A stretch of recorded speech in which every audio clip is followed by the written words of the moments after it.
জেনপাসিটি 2025 এবং NM GNM 2025 যে সমস্ত পরীক্ষার্থীরা এবার রয়েছে তাদের জন্য হাতে কিন্তু একটা বড় সুযোগ এবার তোমাদের রয়েছে। তার কারণ তোমাদেরকে একটা কথা বলি, তোমাদের এবার কাট অফ আর কীরকম ডিফ্লেকশন হতে পারে সে সম্পর্কে আমি বলছি। তার আগে তোমরা একটা ভালো করে জিনিস দেখো, তোমরা আমি যদি all over BSc nursing seat ধরি নার্সিংয়ের ক্ষেত্রে, তাহলে পশ্চিমবঙ্গে গভর্নমেন্ট প্লাস প্রাইভেট মিলে মোট 2040টা সিট রয়েছে রিসেন্ট ডেটা অনুযায়ী। এবার অনেকের ক্ষেত্রে একটা 4000 3000 এরকম থাকতে পারে, কিন্তু রিসেন্ট ডেটা অনুযায়ী 2040টা সিট রয়েছে।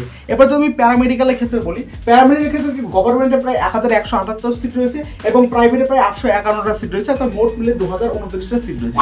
অর্থাৎ এ থেকে তোমরা বুঝতে পারো তোমাদের যদি একটা গভর্নমেন্ট বা প্রাইভেটের মধ্যে একটা ভালো সিকিউর করতে হয়, গভর্নমেন্ট কলেজ মানে গভর্নমেন্ট কলেজের মধ্যে একটা সিট সিকিউর করতে হয় ভালো ব্রাঞ্চে, তাহলে মোটামুটি তো অ্যাপ্রক্স তোমাদের 2000-এর মধ্যে র্যাঙ্ক থাকতে হবে।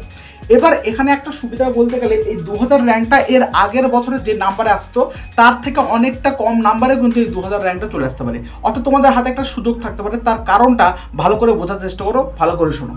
তার কারণ দেখো, তোমাদের এবার কাট অফের অনেকটা কম আসতে পারে। তার কারণ আমি তোমাদের বলি, যদি আমি জিনিসটাকে বলার চেষ্টা করি তাহলে দেখো, মূলত তোমাদের যে কাট অফের বিষয়বস্তুটা, কাট অফ তোমাদের দুটো বিষয়ের উপর নির্ভর করে। একটা হচ্ছে কি, একটা হচ্ছে নাম্বার অফ ক্যান্ডিডেটের উপর, তোমরা সবাই জানো নাম্বার অফ ক্যান্ডিডেটের উপর। আর একটা তোমার হচ্ছে কত, দ্য ডিফিকাল্টি অফ পেপার উপর, ঠিক আছে, ডিফিকাল্টি অফ পেপারের উপর। এই দুটো বিষয়ের উপর কিন্তু তোমার এই যে কাট অফেরটা নির্ভর করে। এবার দেখো, এই difficulty of level of paper এটার উপর যে খুবই বেশি ডিপেন্ড করে এমনটা কিন্তু কারণ নয়, তোমাদের নাম্বার অফ ক্যান্ডিডেটের উপর বেশি ডিপেন্ড করে। এবার তুমি যদি নাম্বার অফ ক্যান্ডিডেট দেখো, এবার যদি অ্যাপ্লিকেশন নাম্বারটা তুমি দেখো, ভালো করে লক্ষ্য করে দেখার চেষ্টা করবে যে জেনপাস যেখানে প্রতিবার 60,000 70,000 মতো ক্যান্ডিডেট কিন্তু পরীক্ষায় বসে, কিন্তু এবার সেখানে মাত্র 30,000, অর্থাৎ প্রায় অর্ধেক স্টুডেন্ট কিন্তু পরীক্ষায় বসছে। তুমি যদি এনএম জেনএম 2025 ক্ষেত্রে দেখো, তাহলে যেখানে প্রতিবার প্রায় 1 লক্ষর কাছাকাছি স্টুডেন্টরা বসে, সেখানে এবার কমে গিয়ে 70 থেকে 80,000 মতো কিন্তু স্টুডেন্ট বসছে। অর্থাৎ প্রচণ্ড কিন্তু কম, মানে প্রায় অর্ধেক সংখ্যায় কিন্তু স্টুডেন্ট কিন্তু এখানে কম থাকে।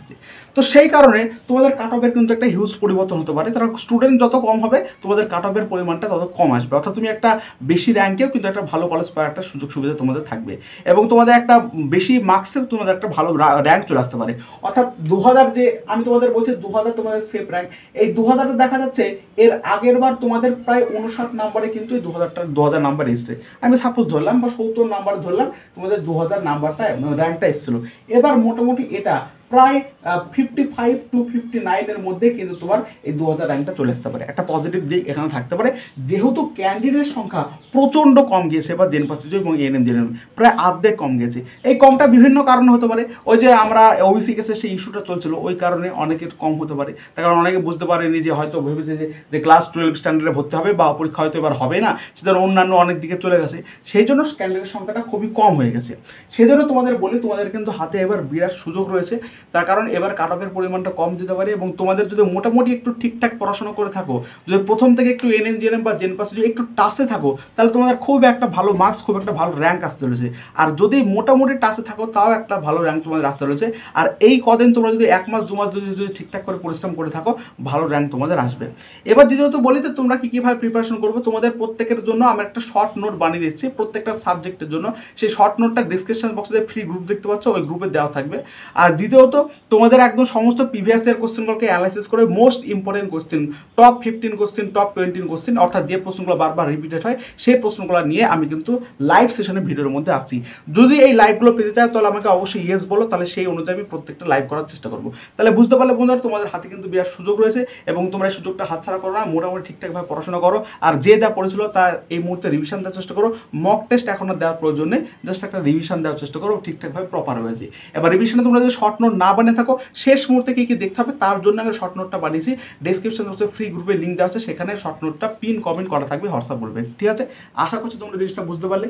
এবং এই বিষয়ের উপর ভিত্তি করে আমি তোমাদের বলি যে তোমাদের এই মুহূর্তে কিন্তু একটা সুযোগ রয়েছে সমস্ত জেনপাসিজ এবং এনএম জেনএম পরীক্ষার্থীদের উপর। তার কারণ পেপারের যে difficulty level of the paper, এটা সবার জন্যই কঠিন। যদি কঠিন হয় তাহলে সবার জন্যই কঠিন হবে, আর যদি সহজ হয় তাহলে সবার জন্যই সহজ হবে। ঠিক আছে, তো একটা আশার আলো তোমাদের প্রত্যেকের ক্ষেত্রেই পরীক্ষার আগে তোমাদের বলে দিলাম, যাতে তোমাদের পজিটিভিটি থাকে, এবং অবশ্যই এটাই সত্যি হবে। ঠিক আছে, এবং যদি কনফিডেন্স তোমাদের থাকে।